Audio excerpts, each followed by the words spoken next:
Welcome to Real Estate Coaching Radio, starring award-winning real estate coaches and #1 international best-selling authors, Tim and Julie Harris.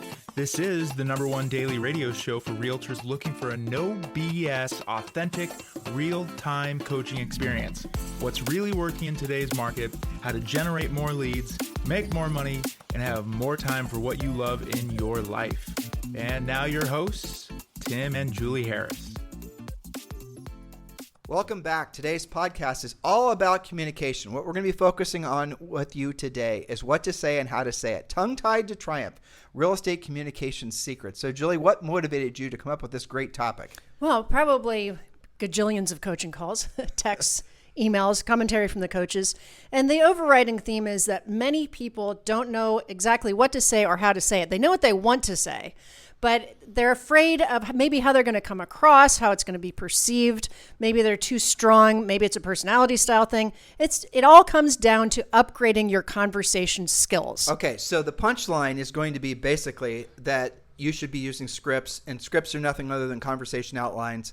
Essentially, it's almost like you're an actor in a play and you're reading a script that is written that's going to result in a specific outcome, right? So Absolutely. Why is it that agents are so apprehensive in general, in your opinion, to use scripts? And it's not all agents. Nope. It's certainly not seasoned veteran, high-end agents. Mm-hmm. It's mostly new agents. Why are they apprehensive about using scripts? Well, I think it's because they believe it'll make them sound too mechanical or too, not their personality, that sort of thing. And they're afraid that they're going to have to memorize all of this stuff and they're going to miss a word and it's not going to come out right. And I really think it's a lot of analysis paralysis.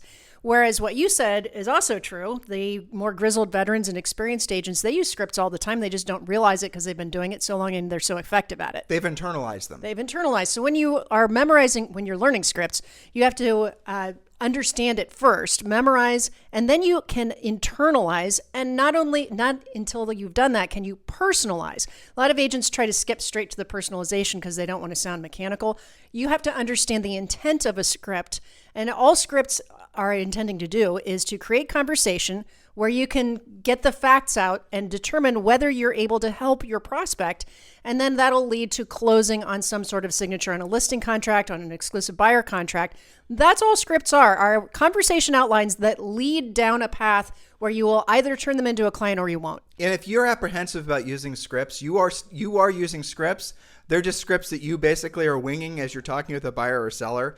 And maybe sometimes they work, but you're going to discover that once you know what to say and how to say it, your success rate with having conversations is going to go through the roof. So why would you procrastinate? Why would you try to recreate the wheel or create the wheel in the first place of your own scripts? Or even worse, go to a bunch of people that really have never sold real estate before, have no real track record of helping other people sell real estate, and listen to what they say. So you got to be really careful about where you're going and getting your information, and being very, I think, selective on it. Don't try to cater your scripts to your personality, because what Julie said was important. You want to memorize it, you want to internalize it, and then you want to personalize it. So if you're just looking for the personalization aspect or wanting it to sound like you're going to lose the essence of the script, which is, frankly, helping the buyer or seller, you're going to ask questions that's going to lead them to a desired result, which is them buying or selling real estate, ideally with you. So, Julie, let's get to the first point. You got it. So, number one, again, we're upgrading your conversational skills. Number one, listen to understand,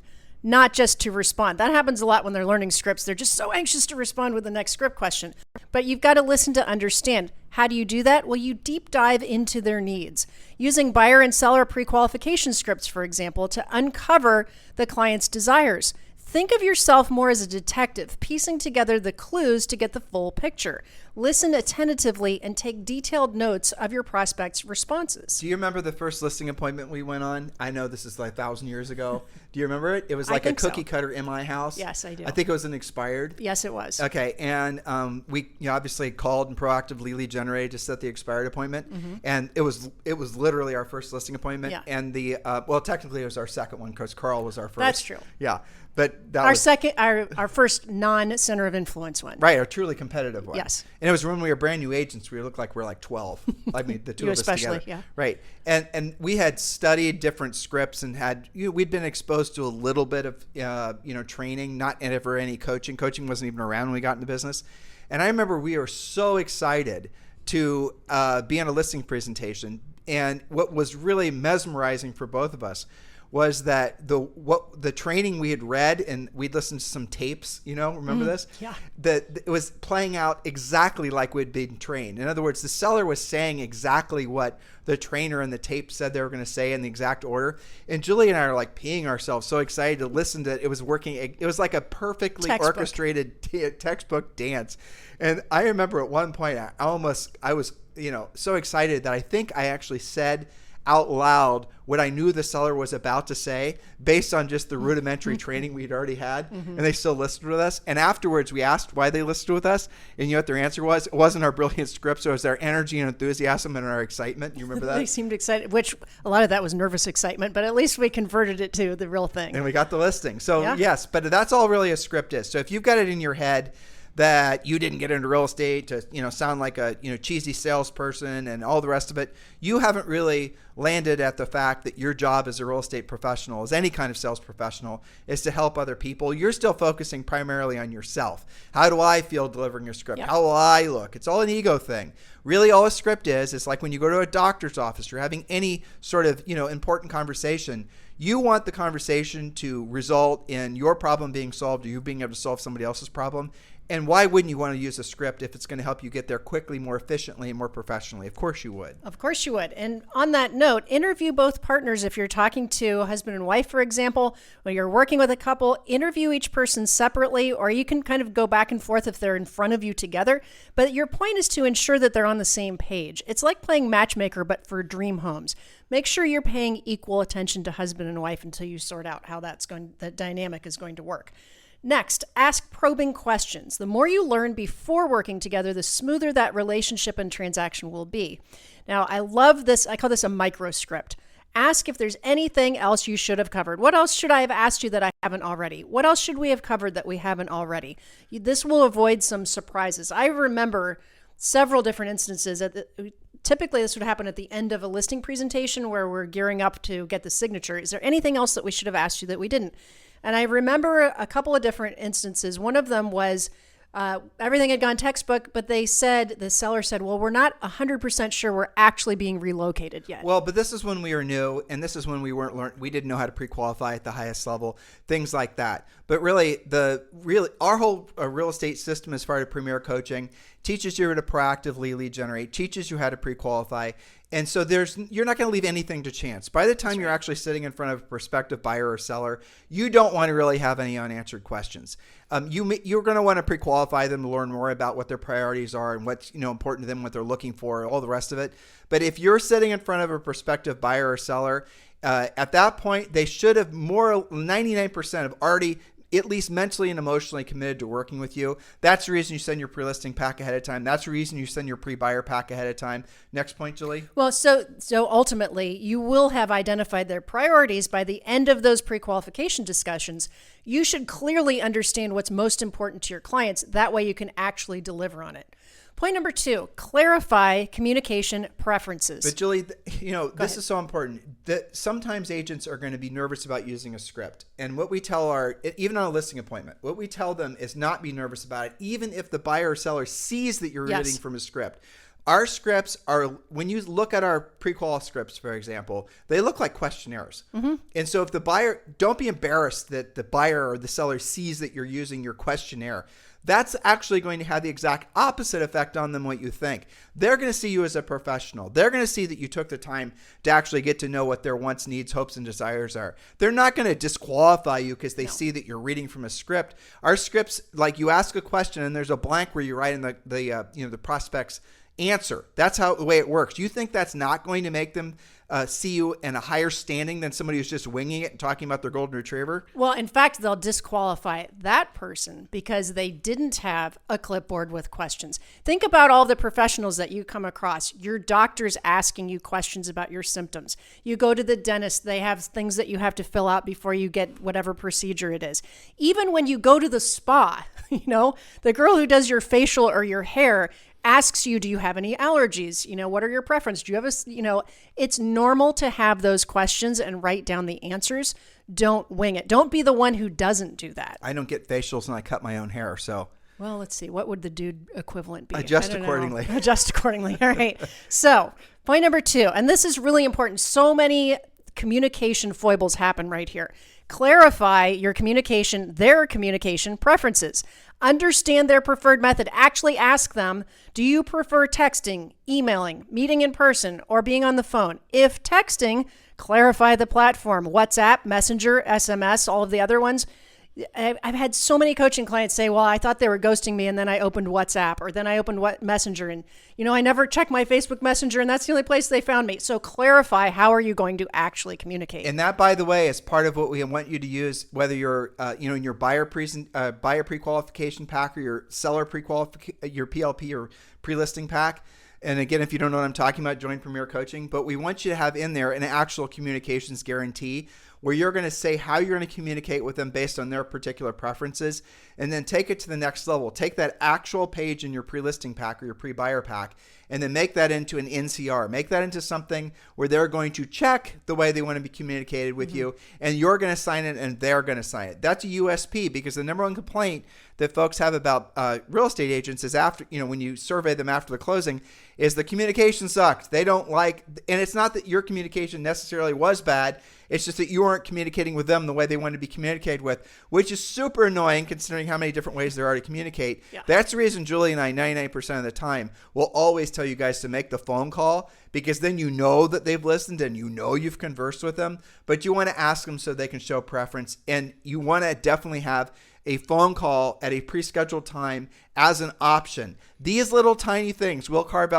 take more time, but they're going to often be in a competitive market like this. Every market's competitive, but this market especially so. It's because, there's fewer homes for sale, and frankly, there's fewer qualified buyers available. You're going to want to make sure that you are showing that you are taking the nature of your relationship with them to the next level. Here's my communications guarantee. How would you like me to communicate with you? That, again, with the other things we've prescribed for you to use, are going to be oftentimes the things that make the difference between you getting that committal and you not getting that exclusive with that prospective buyer or seller. That's right. It's all about setting communication standards and expectations so that you don't mistakenly get ghosted or have them perceive that you're not communicating just because you're not even on the same platform. You want to put that in your communications guarantee. There's never been a buyer or seller that said, I heard too frequently from my real estate agent. Ever. That's never happened. Like, if you have a real estate agent or if you have a buyer or seller say, damn it, Bob, stop calling me all the time trying to be of help. I mean, that has never happened. It has never been said ever. I mean, poor Bob. Poor Bob, indeed. We challenge you. Try to over-communicate. We were in a situation recently where we're with Zoe, and we came across someone whose name was Bob. And she was like, she thought Bob was just a made-up name. And so she was standing between Julie and I, and Bob was in front of us. And all of a sudden, I feel these big green eyes glaring, burning like lasers on the side of my head. And I look down, and then she goes, she had this look of wonderment on her face. Like, she mouthed it to me. She didn't say the word. She goes, Bob? She's finally met him. She finally met Bob. She's like, oh my gosh, is this the Bob you guys talk about on your podcast all the time? Isn't that funny? That was hilarious, I wasn't know. it? She's very frosty. That's I remember when she asked me about the client named Scam Likely. She's like, why don't you ever talk to Scam? No, it's because it shows up at Julie's phone when she gets a spam call. Obviously, it shows up Scam Likely, and so Zoe thought that was a real person, and she asked Julie why she doesn't like talking to Scam Likely. She thought that was a name. Isn't that funny? Yeah. All right, the things they pick up on. All right, number 3 with your communication skills: be the solution, not the problem.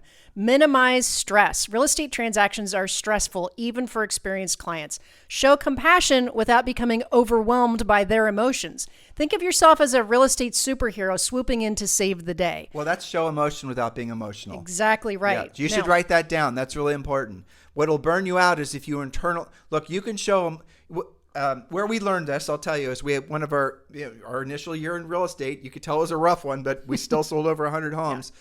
We had this seller that was legitimately going to lose like $85,000 on her house, and she had to sell it. Yep. And she was incredibly emotional about it. It was expired. I think it had expired twice.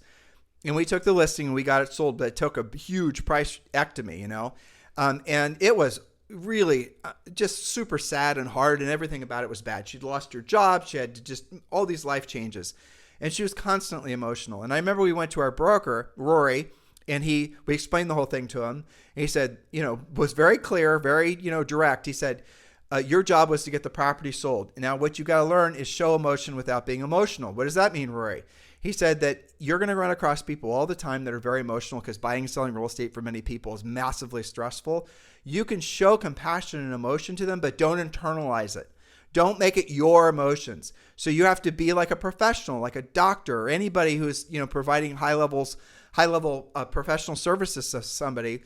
You can, again, be compassionate, show emotion, but don't internalize it because then you're giving up your own life energy. You will be burned out all the time. You won't have the emotions for your family, for the next client. Again, remember, monitor yourself. Show emotion, but don't allow it to become your problem. Their problem is not your problem. Their emotional distress, it should not become your emotional distress.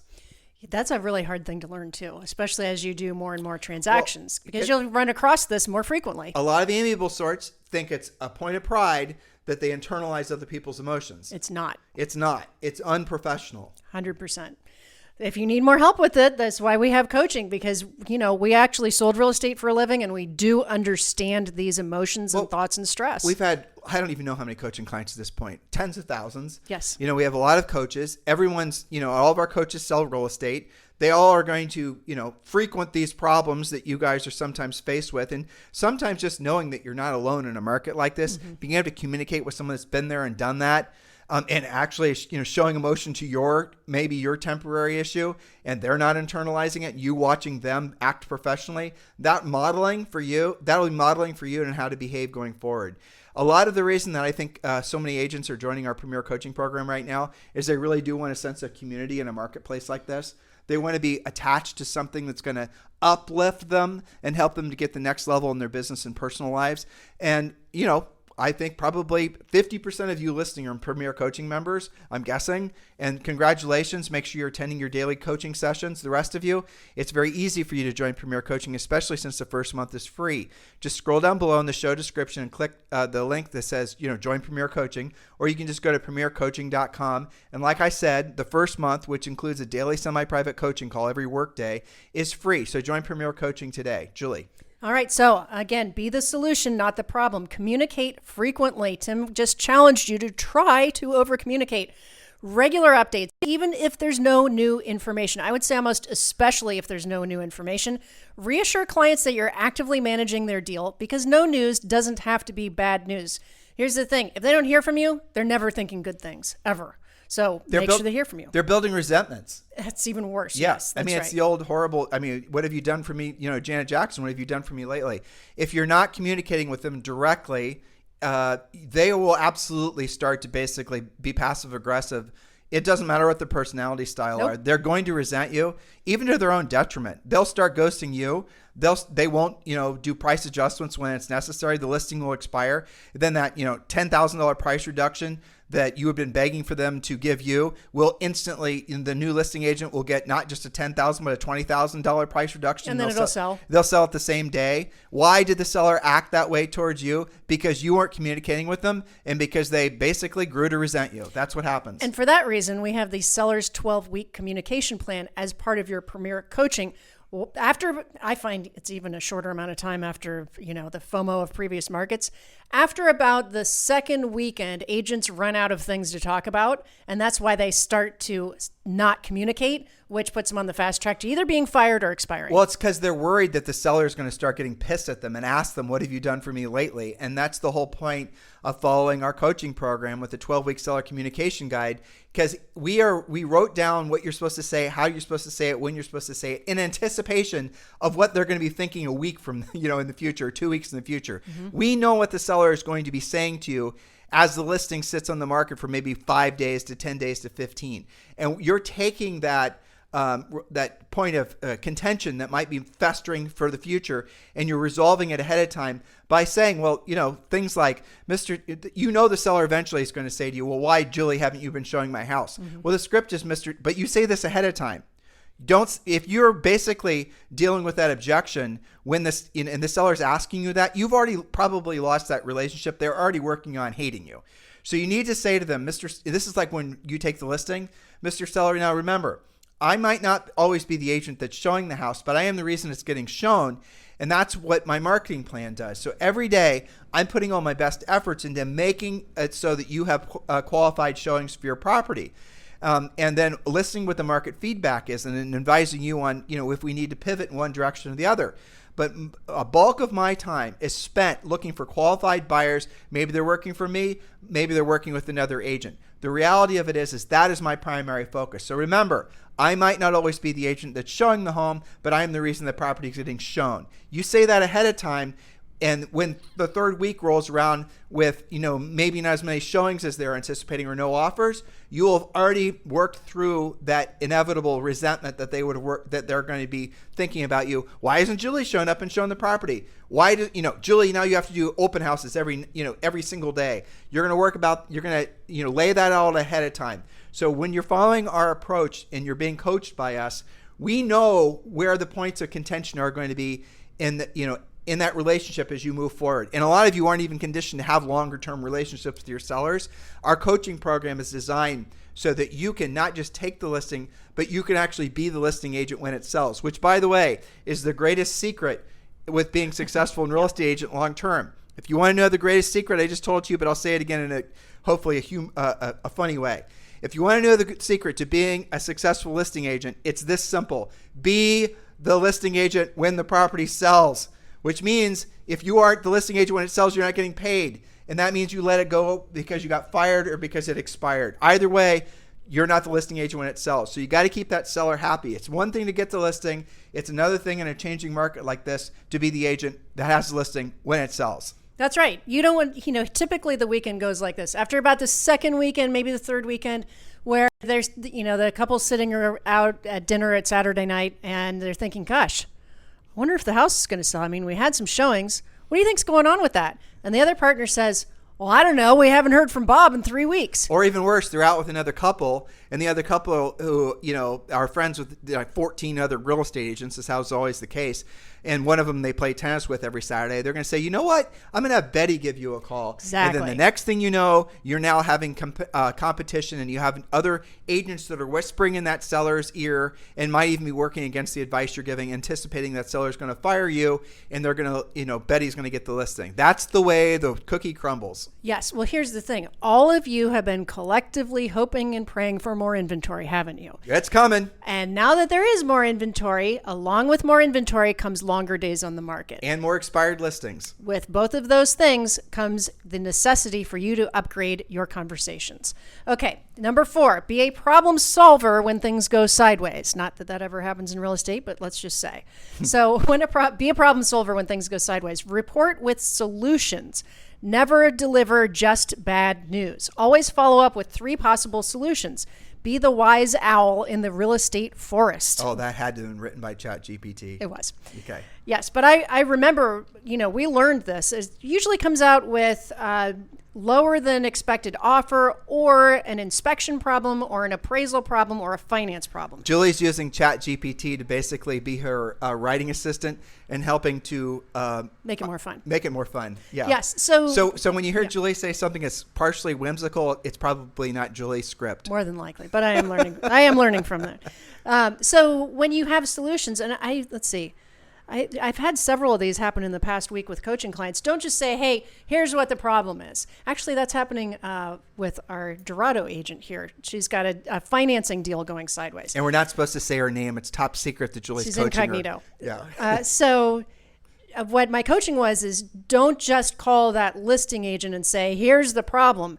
Talk to the buyer's lender first, get 2 or 3 solutions, state what the problem was, get an extension, and be the solution. Okay. What's the price of the property out of curiosity? $1.3 million.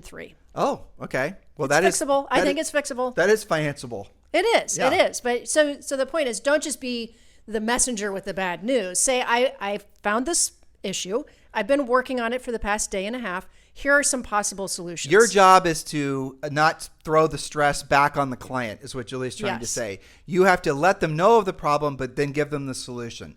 But I will say where that doesn't necessarily apply is with home inspections. Mm-hmm. Okay. So you had a technique when Julie and I would typically carry 15, 20, sometimes 30 listings. One time we had close to 100 listings.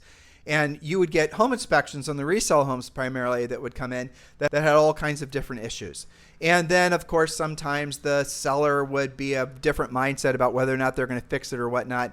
So Julie devised a very simple, almost passive-aggressive way of dealing with, home inspections. She would send the home inspection report that came in from the buyer's agent over to the seller and just basically the exact whatever we got.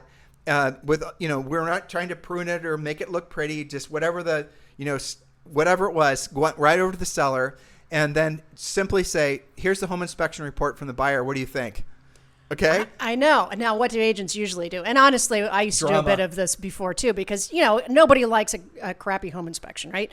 So agents usually go, oh my gosh, they found all this stuff and I don't know what we're going to do with this, and drama, stress, which the seller's going to feel anyway. You're just making it worse. Instead, you present it, including whatever the buyer's grocery list is, and you just say, what are your thoughts? Yeah. And here's the shocking thing. I never believed that. I mean, the first time I did that, I was like kind of skeptical about it. Here's what will happen. The seller will usually say, yep, we knew about those things. We're working on it. Or here are the receipts. We just had the HVAC serviced, whatever. Sometimes they'd say, well, they didn't find this or didn't find that. But most of the time, they actually were more agreeable than what they would do if you pre-stressed them out. In other words, if you went to them and said, like, oh, here I'm going to prove my value. I'm going to negotiate a property inspection report. I'm going to bring a bunch of stress to the seller. And you go to them like you're, some kind of master negotiator. They ask for all these things. I think these things are going to cost like 15 grand, but here's what we're going to do. We're going to grind them and only agree to fix these 5 things and blah, blah, blah. Or we're going to just say no. Right. Now, don't do that. Just send it over to the seller and see what the seller says, and you'll be shocked and amazed how frequently they will just agree to basically do all of the work because they already knew the work needed to be done. And also remember, I don't want to talk about inspections anymore after this because we got to get back to our points, that once the seller knows of a problem from an inspection, they're going to have to update the property disclosure form, which means the things are going to have to be fixed anyway, because now if this buyer flakes out and they have to go find a new one, that all future buyers are going to know that they're going to read the updated property inspection report and they're going to see what was wrong with the property. So the seller at that point doesn't have any choice but to get the problems fixed anyway. So just keep all that in mind. Let's go on to point number 5. Okay, point number 5, our final point today. Watch your language. Words matter. And this falls into several categories. Generally speaking, have a policy of no swearing. Even if your client swears like a sailor, maintain professionalism. Remember, you are the classy captain of the ship. Thank you, AI, for that one too. Okay, use logical language. In stressful situations, rely on logical rather than emotional language. Be the Mr. Spock of real estate. So this comes down to not speculating, not making up emotional things. Just state the facts and ask their thoughts. These last two, 4 and 5, are all basically the mistakes that people make when communicating, because agents are they think the value that they bring to a transaction is going to be drama. Agents are the reason a lot of stress, unnecessary stress is brought into a real estate deal. You're being paid not to bring stress into the deal. And even if you feel a little bit out of sorts because you're earning a lot of money, you have some internal strife with the commission you're making or whatever it is, whatever your internal dialogue or psychology is, there are all kinds of reasons that agents love to bring drama. Mostly it's because they want to feel like they're important. If you bring all that stress to the buyers and sellers, the deal might still close, but you are not going to get referrals from that person because they're going to remember that you brought them stress. You made them feel uncomfortable, and they will hold that against you, and that will be the only deal you ever do with them, assuming that deal closes. And if it doesn't, don't be surprised if they get rid of you and find somebody else because of the fact that you didn't alleviate that stress and take care of that problem ahead of time. They don't want to hear the problems from the deal. The problem resolution is what you're getting paid to do. And deals, by the way, will always have some stress in them. I don't think we ever closed a perfect transaction. It's normal and natural. Think of all the moving parts that happen.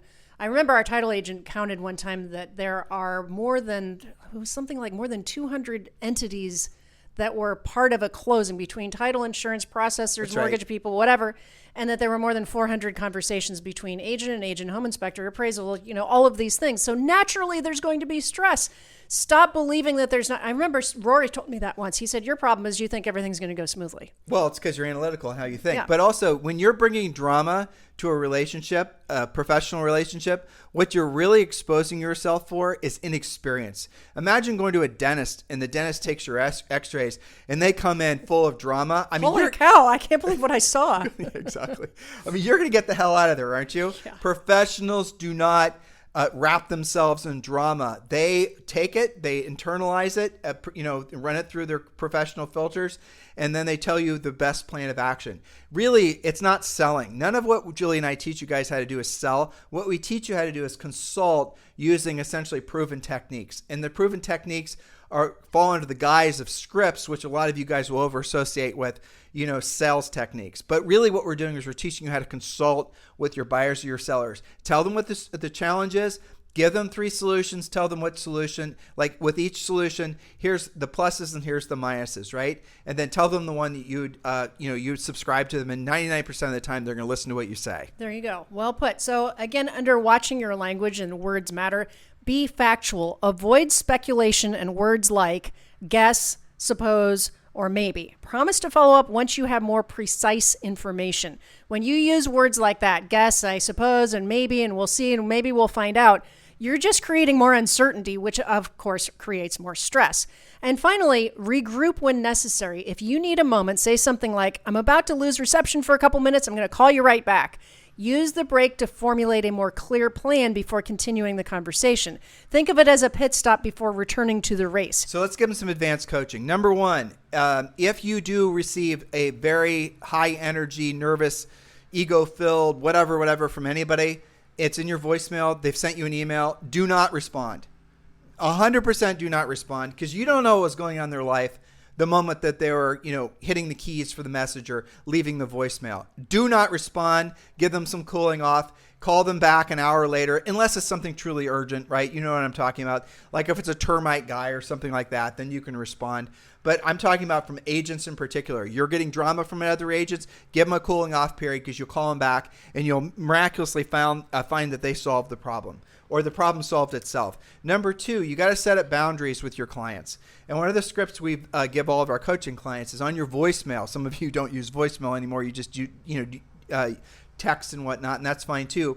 Have an autoresponder that shows up every day at a specific time, or on your voicemail. It says, hi, this is Tim Harris. Thank you for calling.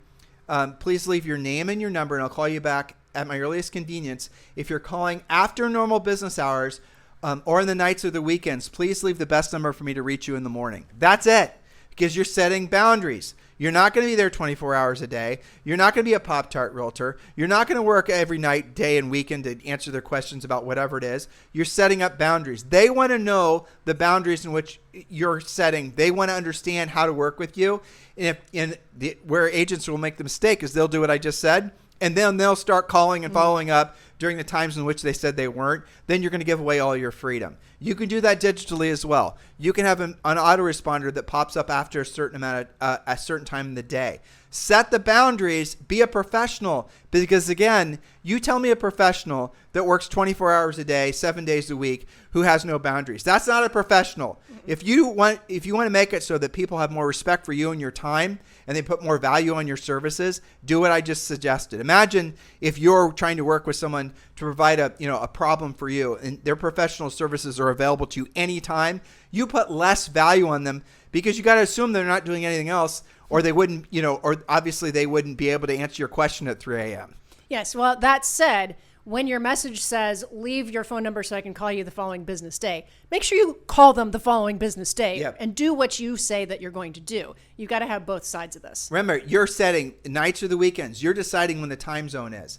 You're saying if you're calling after normal business hours. You're not saying, don't say if you're calling after 5 o'clock. Just say you're calling after normal business hours. You set the boundaries, and you'll be surprised. Even the most particular buyer or seller, they'll actually appreciate that, and because you give them expectations of when they should hear back from you. Otherwise, I text you at 7 o'clock, and if you haven't gotten back with me that day, then somehow you're horrible. You're horrible, exactly. It's your fault for not setting up those ground rules when you start that relationship with that client. Hopefully, this podcast today really focuses in your mind how important it is, especially in a market like this where there is a lot of stress, there is a lot of, I think, uncertainty for a lot of real estate agents. You're going to have to be the purveyor of high-level communication with your fellow real estate practitioners, but also with your buyers or your sellers.